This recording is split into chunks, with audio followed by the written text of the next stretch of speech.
Sir जी expected MCQ कराओ ना, sir जी expected MCQ कराओ ना। आ गई बच्चा पार्टी वीडियो, खुश हो जाओ अब फटाफट, और खुशी खुशी में फटाफट वीडियो को एक लाइक कर दो, सर जी को भी खुश करो।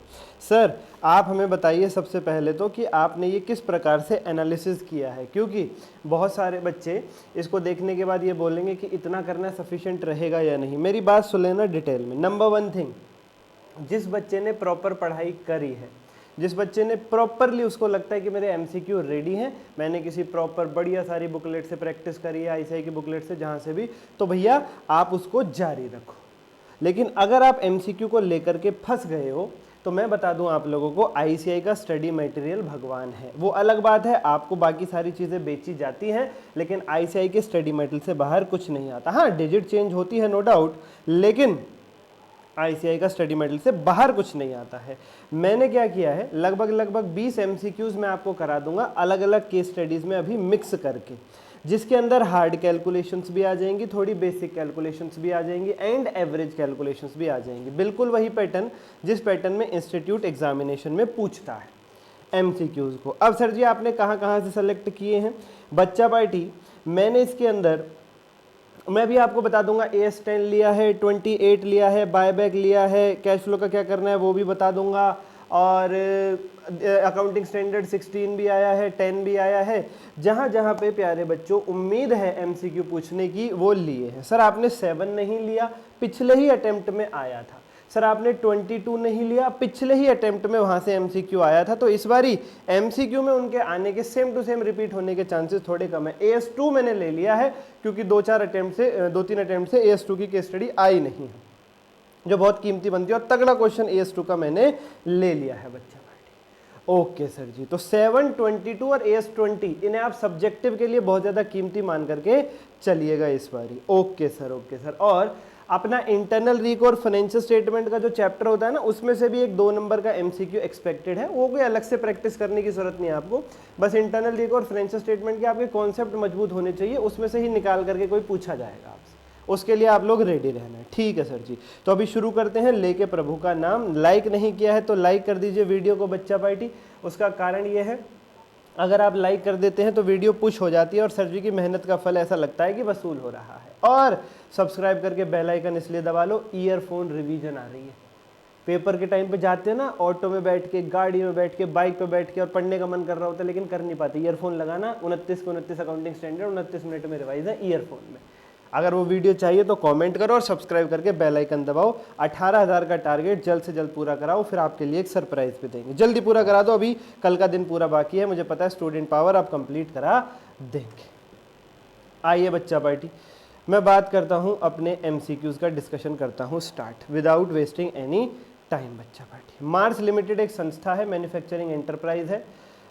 उसने किसी एक्स विलेज में, मतलब किसी विलेज में एक नया मैन्युफैक्चरिंग प्लांट सेटअप किया है। कंस्ट्रक्शन प्लांट की स्टार्ट हुई है 1 अप्रैल 2023 को, और नीचे बहुत सारा खर्चा आपको दे रखा है। सर वीडियो में आपका टाइम कम लगे इसलिए मैं पिक्चराइजेशन करके ले आया हूँ केस स्टडी की, इस प्रकार से आपके सामने।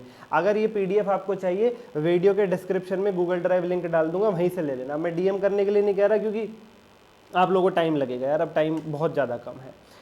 तो प्लांट सेटअप करने के लिए लैंड खरीदी 50 लाख में, फिर उस पर कंस्ट्रक्शन करनी थी तो मेटेरियल लेबर लग गया 35 लाख। हेड ऑफिस का एक्सपेंस आपने पे किया है 10 लाख। Okay sir. 1 अप्रैल 23 को कंस्ट्रक्शन प्लांट की शुरू हुई, 25 लाख का लोन भी लिया इस दिन आपने 12% के रेट पर। ट्रैवलिंग एक्सपेंस 5 लाख है। 1 नवंबर से लेकर 31 जनवरी तक 3 महीने तक आपका काम रुका रहा, कंस्ट्रक्शन इंटरप्ट रही किसी कारण से, और फरवरी में कहीं जाकर के काम शुरू हुआ। यानी बेसिकली कहूँ नवंबर, दिसंबर, जनवरी, फरवरी 4 महीने कंस्ट्रक्शन रुकी। मार्च में आपकी कंस्ट्रक्शन कंप्लीट हुई, मार्च में एंड में जाकर के, और मार्च महीने का आपका 6 लाख का खर्चा एडिशनल अलग है। डेप्रिसिएशन का रेट 10% है। ये क्वेश्चन का डाटा है सरकार।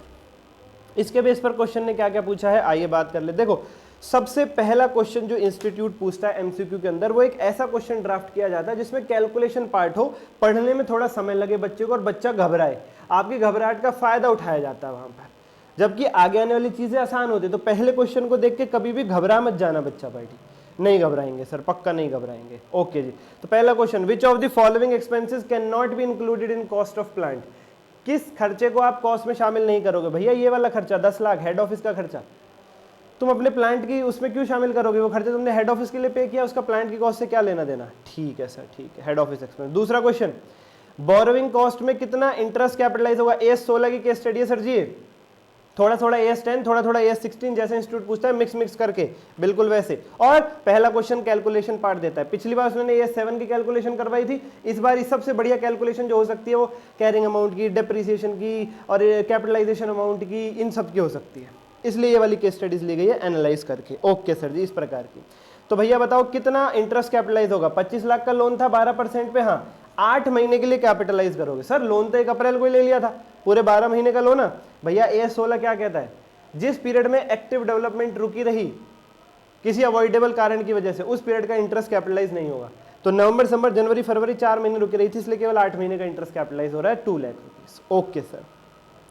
कह रहे प्लांट की टोटल कॉस्ट कितनी होगी? प्लांट की टोटल कॉस्ट कितनी होगी बच्चों? 50 लाख रुपए जो शुरू में आपने लैंड खरीदने में लगाए, 35 की जो आपने मटेरियल और लेबर लगाई, 2 लाख का लोन पे ब्याज और 6 लाख रुपए का मार्च में जो खर्चा हुआ था, 93 लाख।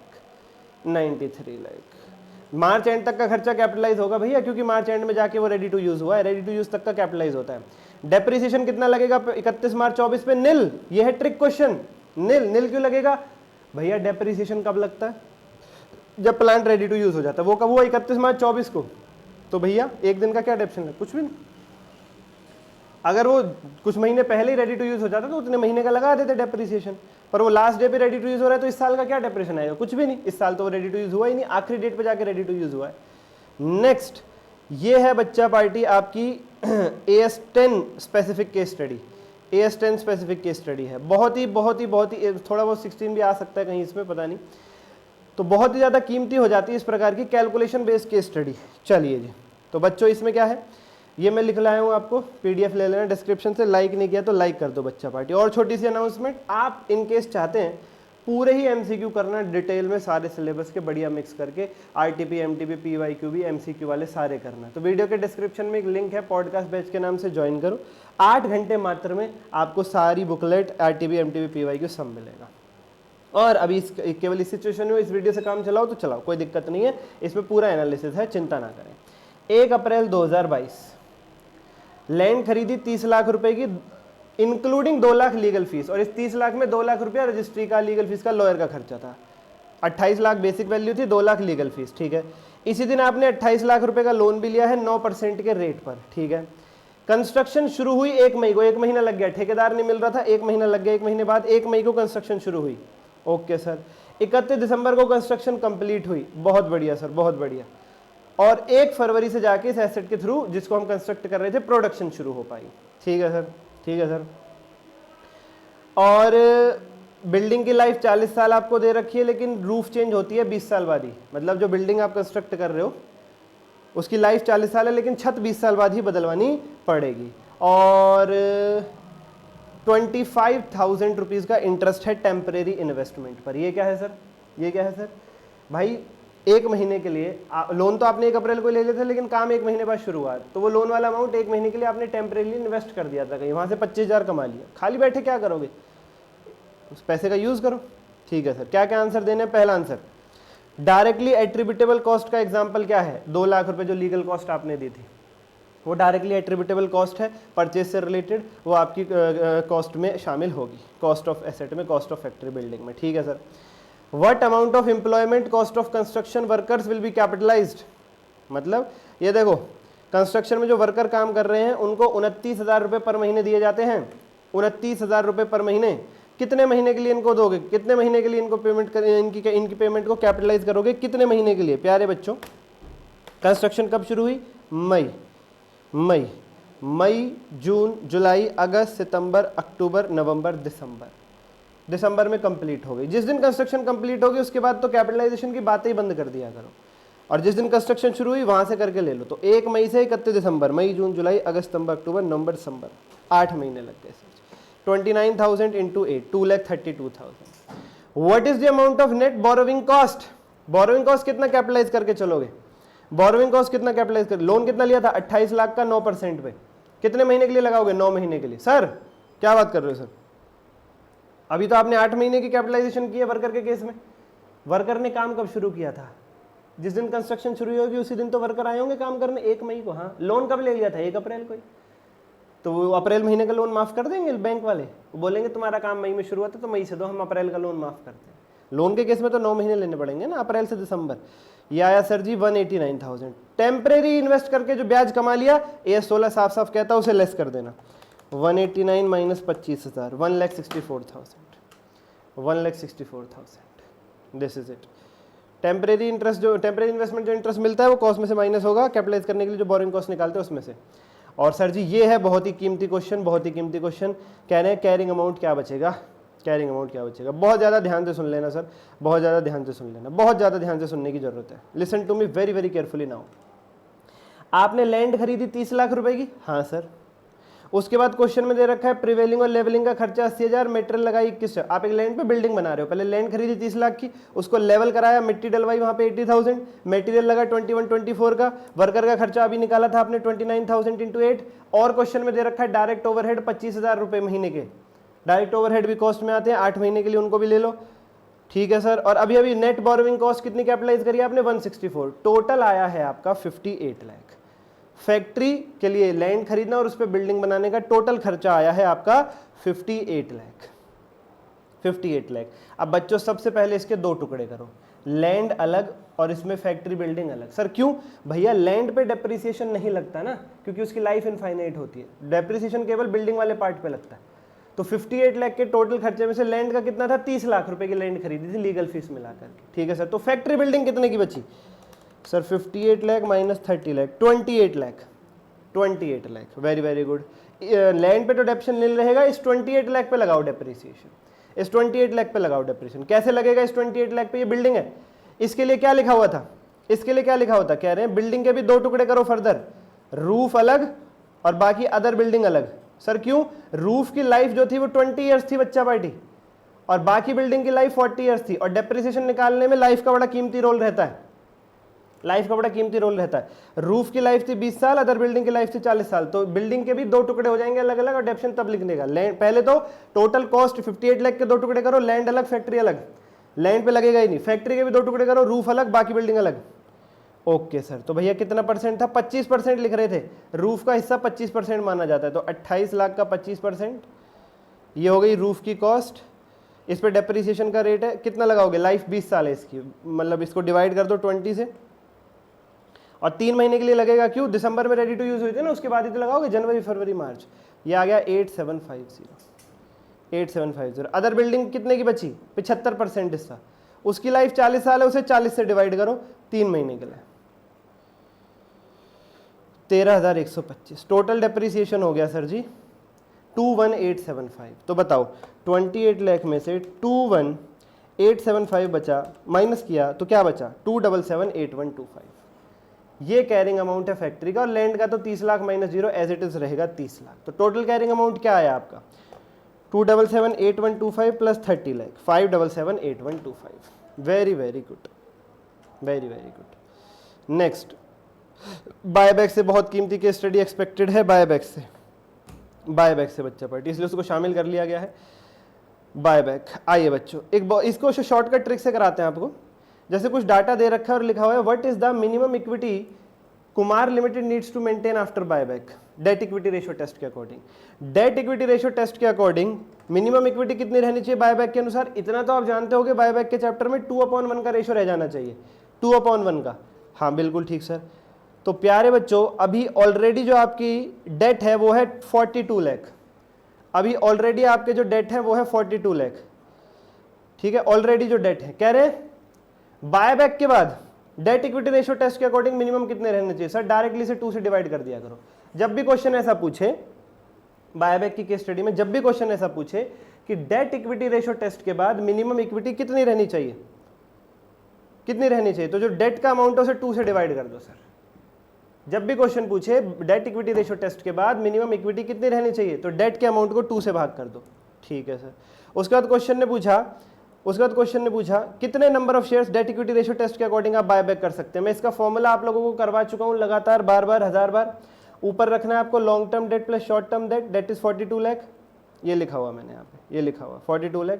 डिवाइड करना है equity paid up capital 30 lakh plus reserve surplus 42.8 lakh minus X into buyback price, sorry face value, minus X into buyback price equal to 2/1, X ढूंढ लो क्रॉस मल्टीप्लाई करके। कितनी बार मैंने ये कराया आपको?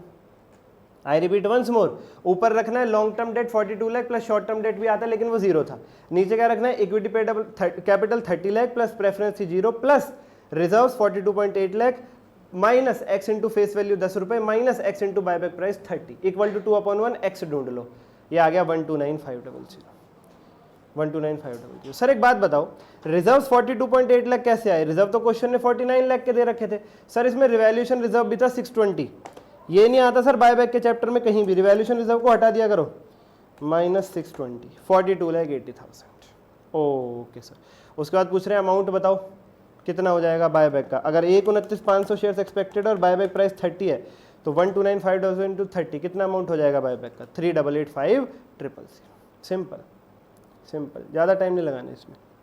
सर ये AS 28 है, अब इसे आपको देख करके लगेगा सर ये छोटी सी है, ऐसी केस स्टडी थोड़ा ना आती है पेपर में। भाई पेपर में ना मिक्स हो जाते हैं, और मिक्स वो ऐसे नहीं होते कि हर AS दूसरे AS से लिंक हो जाता है। नहीं नहीं नहीं नहीं नहीं, ICI सारे सिलेबस को सुनने में आ रहा है, चैट GPT पे डाल रहा है, कह रहे इससे मिक्स कर करके केस स्टडी बना के क्वेश्चन बना दो। वो क्वेश्चन में बस लिखा होता है, आंसर एक साथ पूछे जाते हैं, लिंकिंग एक्चुअल में कुछ नहीं होती, बस एक साथ लिखे होते हैं एक केस स्टडी में बस। तो उसमें एक पैराग्राफ ऐसा AS 28 का फंस सकता है। दो फिक्स्ड एसेट है, फिक्स्ड एसेट 1 और फिक्स्ड एसेट 2। फिक्स्ड एसेट 1 का कैरिंग अमाउंट दे रखा है आपको 600 lakh, value in use 500 lakh, net selling price 550। बताओ इम्पेयरमेंट लॉस। भैया AS 28 के हिसाब से इम्पेयरमेंट लॉस कैसे निकालते हैं? पहले CA देखते हैं, कैरिंग अमाउंट कितना है 600 लाख, फिर रिकवरेबल अमाउंट देखते हैं। रिकवरेबल अमाउंट कैसे आता है? वैल्यू इन यूज और net selling price which ever is higher. क्या है हाइयर? 500 और 550, 550। अब जितना कैरिंग अमाउंट ज्यादा निकल गया है रिकवरेबल अमाउंट से, वो आपका इम्पेयरमेंट लॉस है, यानी 50 लाख। ये है AS 28 का फॉर्मूला, यानी 50 लाख। ठीक है सर, ठीक है। फिर कह रहे हैं कैरिंग अमाउंट बचेगा कितना? भाई 600 का कैरिंग अमाउंट था, 50 लाख माइनस करके उसे रिकवरेबल अमाउंट के बराबर ले आओगे, 550 लाख, 550 लाख। ओके सर, कह रहे हैं ये जो 50 लाख का इंपेयरमेंट लॉस निकल करके आया है, इसमें से P&L में कितना चार्ज करोगे? भैया इंपेयरमेंट लॉस को राइट ऑफ करने के लिए सबसे पहले रिवैल्यूएशन रिजर्व का इस्तेमाल किया जाता है, जो आपके क्वेश्चन में पहले से पड़ा था 20। तो 50 के इंपेयरमेंट लॉस को राइट ऑफ करने के लिए 20 तो रिवैल्यूएशन रिजर्व से ले लोगे, बाकी बचा 30 ही P&L में लोगे, बाकी बचा 30 P&L में जाएगा। ओके सर, कह रहे हैं फिक्स्ड एसेट 2 का भी बताओ इंपेयरमेंट लॉस, तो उसके लिए भी सेम फॉर्मूला लगाओ। फिक्स्ड एसेट 2 के कैरिंग अमाउंट कितना है? फिक्स्ड एसेट 2 का कैरिंग अमाउंट ये रहा 300 लाख।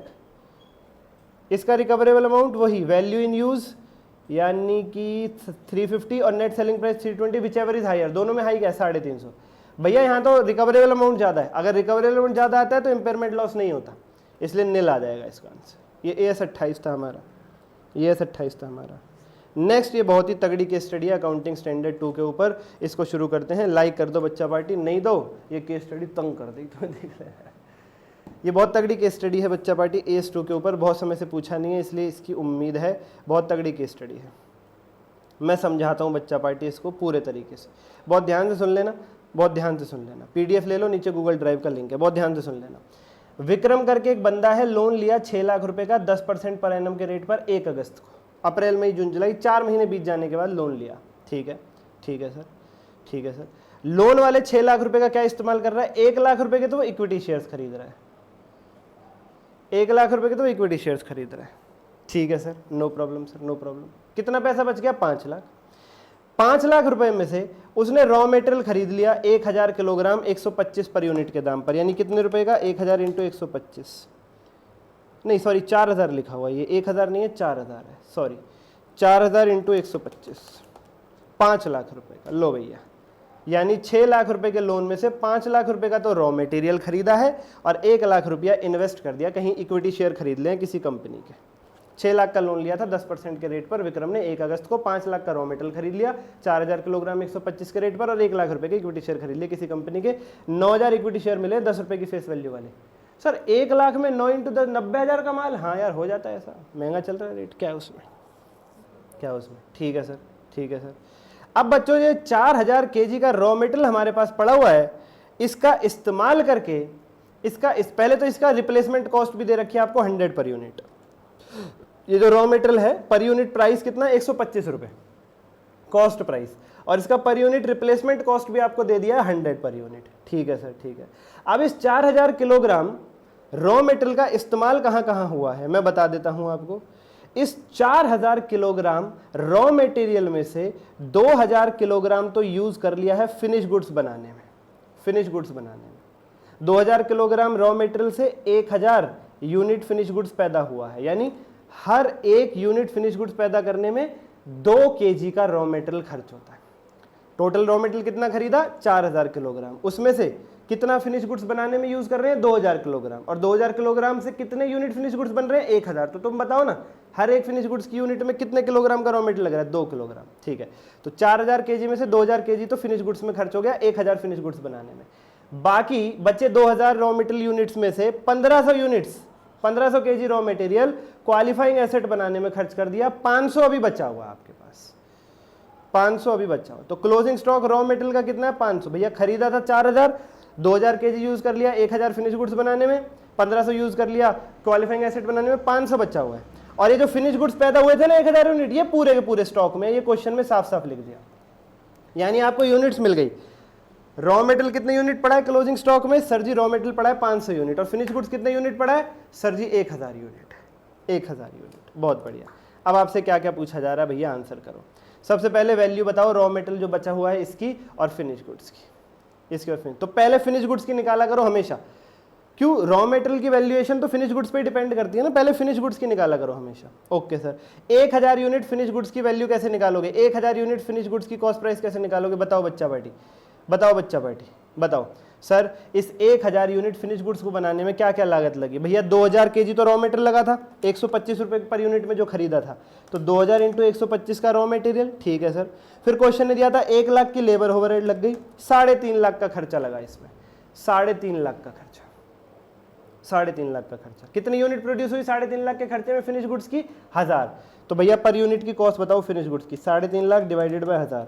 फिनिश गुड्स का कॉस्ट प्राइस आया 350, एनआरवी दे रखी थी क्वेश्चन ने 300। तुम बताओ क्या रूल है AS2 के हिसाब से, सर कॉस्ट प्राइस और एनआरवी विचएवर इज लोअर, यानी 300 पे वैल्यू कर देंगे।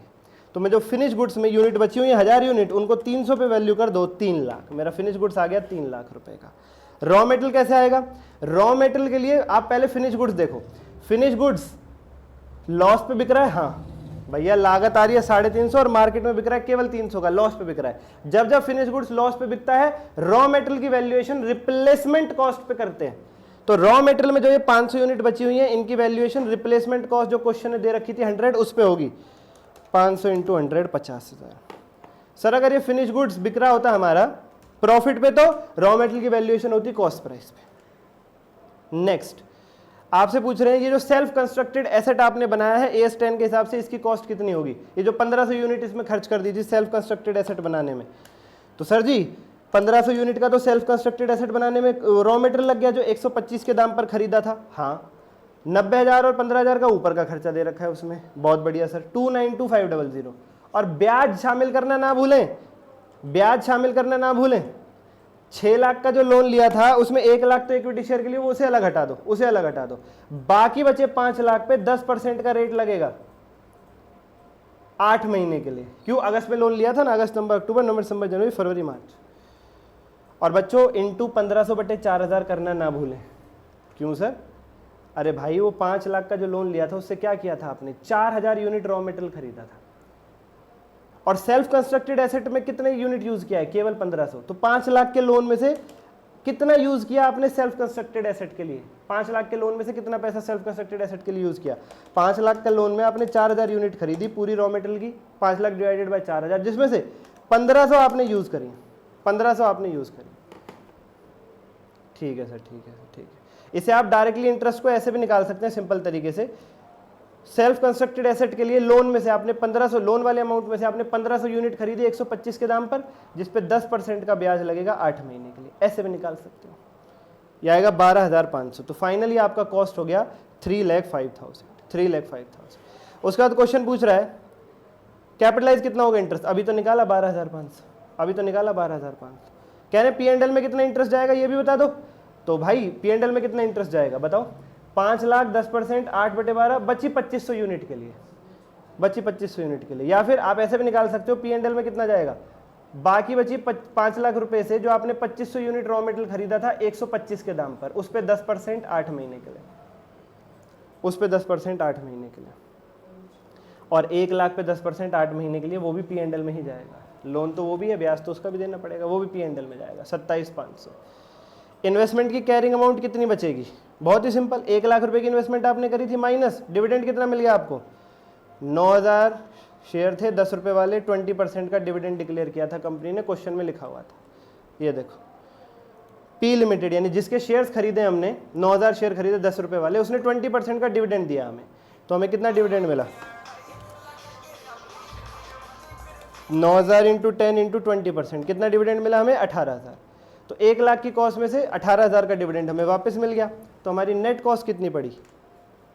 क्या नेट कैरिंग अमाउंट कितना आ जाएगा? 82,000। सिंपल, जो डिविडेंड हमें मिल जाता है प्री एक्विजिशन प्रॉफिट में से, कॉस्ट में से तो माइनस होता है। लाइक कीजिए, सब्सक्राइब करके बेल आइकन दबाइए। ईयरफोन रिवीजन आ रही है बहुत जल्दी, लेकिन तभी जब बहुत सारे बच्चे कमेंट करेंगे। बैच मैंने बता दिया, पूरा डिटेल रिवीजन करनी है तो ऑफ कोर्स वहाँ से कीजिए। वीडियो के डिस्क्रिप्शन में पॉडकास्ट बैच है, और कोई जनरल क्वेरी है तो ऊपर दिए गए नंबर पर DM करो। आज के लिए इतना ही, धन्यवाद।